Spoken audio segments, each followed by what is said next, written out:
अफगानिस्तान दुनिया के लिए दहशतगर्दी एक्सपोर्ट करने का सबसे बड़ा हब बन चुका है, अमन के लिए खतरा बन चुका है। पाकिस्तान से लेकर ताजिकिस्तान और अमेरिका तक दहशतगर्दी के ताने बाने काबुल से मिलते हैं। DG ISPR lieutenant general Ahmed Sharif से मिले, जब हमसे गुफ्तगू की तो उन्होंने बड़े दो टोक लफ्जों में अफगान क़यादत को यह पैगाम दिया कि अगर अफगानिस्तान में मौजूद शिद्दत पसंद पाकिस्तानी हैं तो फिर उन्हें हमारे हवाले कर दिया जाए। बॉर्डर मैनेजमेंट उस वक्त तक मुमकिन नहीं है कि जब तक अफगानिस्तान मजबूत किरदार अदा न करे। पाकिस्तान चाहता है कि अफगान रजीम एक काबिल तस्दीक मैकेनिज़्म के तहत मुआहदा करे। इसी तनाजुर में वज़ीर ख़ारजा इसहाक डार ने आज इस्लामाबाद में प्रेस कॉन्फ्रेंस की और इंकशाफ किया कि पाकिस्तान अफगानिस्तान में कार्रवाई करने के लिए तैयार था, लेकिन कतर की दरख्वास्त पर रोका। बाद में कतर अफगानिस्तान का रवैया देख कर खुद बड़ा अपसेट हो गया।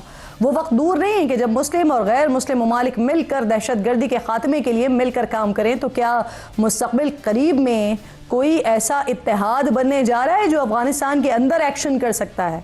सवाल ये भी कि क्या इसमें चीन भी ऑन बोर्ड होगा, क्योंकि अफगान दहशतगर्द उसके शहरियों को भी चुन चुन कर निशाना बना रहे हैं।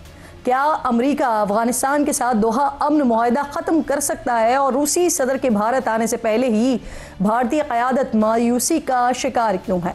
इन्हीं तमाम सवालात का जवाब लेने के लिए प्रोग्राम में मेरे इंतहाई मोअज़्ज़ज़ मेहमान जनरल रिटायर्ड जाहिद महमूद साहब मुझे ज्वाइन कर रहे हैं। डिफेंस एनालिस्ट हैं। मैं बेहद शुक्रगुजार हूँ जाहिद साहब आपकी। सबसे पहले ज़रा इसी टॉपिक पर बात कर लेते हैं।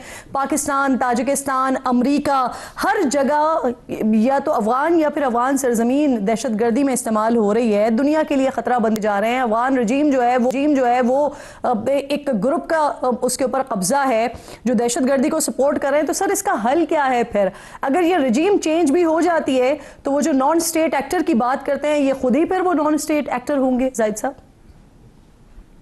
जी Kiran, thank you very much for having me. I think देखिए, इस वक्त अफगानिस्तान का जो एक तो ट्रांसनेशनल टेररिज्म जो है वो पूरी इंटरनेशनल कम्युनिटी के लिए एक खतरा बन चुका है। पाकिस्तान के अलावा आप देख लें, कल मेरे ख्याल में डे बिफोर यस्टरडे जो CSTO की मीटिंग हुई है जी सेंट्रल एशिया में, जिसमें रशिया भी है, सेंट्रल एशियन स्टेट्स है, उन्होंने भी जो एलामिया जारी किया उसमें अफगानिस्तान से 3 चीजों के खात्मे की डिमांड की गई है जी। एक वॉर की, दूसरा टेररिज्म की, और तीसरा जो नारकोटिक्स इलीगल स्पेक्ट्रम है। इसका मतलब है कि ये तीनों चीजें कंट्रीब्यूट कर रही हैं टुवर्ड्स द टेररिज्म। उन्होंने अफगानिस्तान की बात की। रशियन फॉर्मेट का आप एलामिया सुन लें, उसमें भी अफगानिस्तान को अपनी सरजमीन इस्तेमाल न करने के बारे में कहा गया। अमेरिका के प्रेसिडेंट ट्रंप के रिमार्क्स कल आपने सुन लिए कि कैसे उन्होंने इसको एक हेल होल करार दिया जी। पाकिस्तान तो विक्टिम है, और अब वो प्रॉक्सी स्टेट स्पॉन्सर जो टेररिज्म को कर रही है, ये वो स्टेट है जिसने 15 अगस्त को जब तालिबान रजीम बनी थी तो इमीडिएटली ये सिक्योरिटी काउंसिल की प्रेसिडेंसी थी जी इंडिया के पास, तो इमीडिएटली जो करारदाद वहां पे लाई गई उसको इन्होंने क्विकली पास कराया, वो तालिबान के अगेंस्ट थी। फिर इन्होंने जिस तरीके से फिर 2-3 महीने के बाद इन्होंने देखा कि डिफेक्टो पावर में बैठे हुए हैं, तो बेस्ट हाइब्रिड की एप्लीकेशन की इनको एक सरजमीन मिली जिसमें वो प्लॉजिबल डिनायबिलिटी। सवाल ये है जाहिद साहब, और मसला ये है कि जो पाकिस्तान तो बार बार बात कर रहा है, लेकिन फिर कतर ने भी बाद में अफगानिस्तान का रवैया देख लिया ना। अब ये जो रजीम वहां पर बैठी हुई है, अगर किसी भी तरीके से अगर कोई इत्तेहाद भी बनता है और इस रजीम को गिरा दिया जाता है, हुकूमत का तख्ता उलट दिया जाता है, तब फिर ये नॉन स्टेट एक्टर खुद बनकर ये दहशतगर्दी कर रहे होंगे। तो बुनियादी सवाल तो ये कि दहशतगर्दी का हल क्या है सर, कैसे रोकें? देखिए, स्टेबिलिटी इन अफगानिस्तान तब ही आएगी जब उधर ऑल इंक्लूसिव और सिंसियरिटी और लॉयल्टी के साथ वहां पे कोई एप्लीकेशन होगी, और वो हुकूमत होगी जो एडमिनिस्टर करे काबुल को for the people of Afghanistan. Afghanistan के लोग तो मिसिंग पीस हैं जी। उसके लिए आपको देखें, इस वक्त एक मुल्क अकेला दहशतगर्दी को नहीं लड़ सकता जी, within and without as well. आपको स्पोर्ट्स की जरूरत है। अभी ये देखिए, नॉन स्टेट एक्टर जो है, ये जितनी भी मेन पावर्स हैं उनके खिलाफ भी, और मिडिल पावर्स के खिलाफ भी, और रीजनल पावर्स के खिलाफ भी हम देख रहे हैं ये terrorism has become the lead instrument of policy. खासतौर पे दो जो एक्सट्रीमिस्ट थॉट है, हिंदू जायनिज्म का हम जो सेफ्रनाइज्ड एप्लीकेशन देख रहे हैं जो इंडिया से आ रही है, उसने भी टेररिज्म को लीड इंस्ट्रूमेंट रखा है। पाकिस्तान के खिलाफ देख लें, कनाडा में नजर सिंह का मर्डर देख लें, अमेरिका में गुरबख्श सिंह का जो उन्होंने प्लान किया, फिर यूज ऑफ ठीक। गैंग्स, ठीक। बिश्नोई गैंग्स वो यूज कर रहे हैं, इधर इलीगल स्पेक्ट्रम, इधर तालिबान। तो एक और सवाल, एक और अहम सवाल जाहिद साहब, ये भी कि सर चाइना की अगर हम स्पेसिफिकली बात करते हैं तो एक बड़ी इन्वेस्टमेंट है उनकी पूरे खित्ते में, लेकिन आप ताजिकिस्तान से लेकर पाकिस्तान तक अगर आप देखते हैं तो बाकायदा चुन चुन कर उनके शहरियों को निशाना बनाया जा रहा है। तो इस सिचुएशन में फिर चाइना की हिकमत अमली और उनका रद्द अमल क्या देख रहे हैं आप? जो मेरे पास इंफॉर्मेशन है किरण, चाइना इज प्रिपेयर्ड, और चाइना ने बड़ी एफर्ट पहले भी की है कि इनकी स्टेबिलिटी लाई जाए, और चाइना को ये भी पता है कि कौन कौन से स्पॉइलर इस रीजन में ट्रोजन हॉर्स का किरदार अदा कर रहे हैं। I am hinting at India ji. China disturb भी है, चाइना हमेशा पाकिस्तान पे यही प्रेशर डालता रहा कि जी आप सेफ्टी सिक्योरिटी को इंश्योर करें, लेकिन अब जब ताजिकिस्तान में भी ये इंसिडेंट हो गए हैं, और खास तौर पे ये जो डायलॉग हुआ अंकारा में और कतर में, कतर और तुर्किया पहले यहाँ वहां पर भी थोड़ी सी ऐसी फीलिंग थी कि शायद पाकिस्तान भी कोई कोताहियां करता है, कुछ सुस्तियां करता है, जिसका गिला है अफगान को। लेकिन जब उन्होंने इनका नॉन स्टेट एक्टर्स का एटीट्यूड देखा और वहां पे इनको ऑब्जर्व किया, तो उसके बाद they have changed their perception about this country ji. Non state actors, state crafts की कमी, पॉलिसी का एब्सेंशिया और स्ट्रेटजी तो है ही नहीं।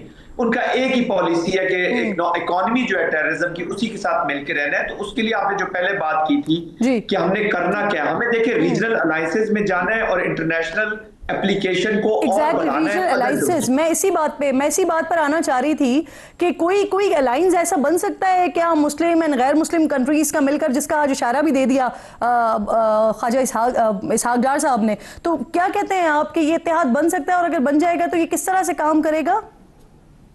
देखिए काइनेटिक डोमेन में तो मुश्किल है कि इमीडिएटली कोई वहां पे अपने ट्रूप्स भेजे या अफगानिस्तान के खिलाफ, लेकिन ऑफ कोर्स जैसे अभी चाइना के बाशिंदे मारे गए हैं जी, अब जब इसकी इंक्वायरी होगी चीजें सामने आएंगी, या जैसे अभी अमेरिका का जो है एक इंसिडेंट वाशिंगटन वाला, this one incident can be a trigger. आपको याद होगा वर्ल्ड वॉर जैसे शुरू हुई जी, एक वो किंग का वो मर्डर हुआ और जो भी किलिंग हुई, इसी तरीके से अभी एक ही इंसिडेंट जो अमेरिकन लॉस ऑफ लाइफ हुआ है, तो this can be a trigger. और अमेरिका तो ऑलरेडी बगराम की बातें कर रहा है, उनकी कैपेबिलिटी है, बट बूट्स ऑन ग्राउंड में नहीं देख रहा। हाउएवर पाकिस्तान ने जो फैसला करना है, देखिए सबसे बड़े विक्टिम तो हम हो, that is more important. Pakistan with allies और विदाउट अलाइज, 80,000 सर जाने दे चुके हैं जी बिल्कुल। तो पाकिस्तान ने डिसाइडेड कि जी अलाइज आते हैं आए, नहीं आते ना आए, पाकिस्तान इस मिनेज को इसको खत्म जरूर करेगा। तो उसके लिए अच्छा, मैं आपकी मौजूदगी का फायदा उठाते हुए ना जाहिद साहब, मैं भारत के हवाले से आप ये जुमला कंप्लीट कर लें, आप इंपॉर्टेंट बात कर रहे थे जी। मैं ये कह रहा हूं कि कमी का बार बार बताया जा रहा है, जुमला कंप्लीट कर लें जी। बस सिर्फ एक जो रिक्वायरमेंट है कि पीस विद इन जरूरी है to fight the peace without. उसके लिए whole of a nation approach के लिए तमाम लोगों ने, पॉलिटिशियंस ने लीड करना है इस वॉर को पाकिस्तान की चीज, तो वो देते हैं। बिल्कुल ठीक। अब मुझे ये फरमाइए सर, मैं जरा लगे हाथों इंडिया के हवाले से भी बात करूं ना। अभी रिसेंटली एक बड़ा डेलीगेशन वहां पर फ्रांस ने बाकायदा तौर पर बता दिया कि राफेल भी गिरे हैं, और फिर भारत ये भी सोच रहा था कि वो जो उनके बहरी जहाज हैं या बहरी तैयारे हैं वो लें, लेकिन शायद फ्रांस इतना इंटरेस्टेड नहीं है। अब रशिया के हवाले से कि रशिया जो है, रूस के सदर जो है वो जा रहे हैं भारत, लेकिन उससे पहले इतनी ज्यादा मायूसी है कि उनके सेक्रेटरी दिफा का बयान सामने आ रहा है, वो कह रहे हैं कि कोई बहुत बड़े मुआहदे की उम्मीद और तवक्को नहीं है।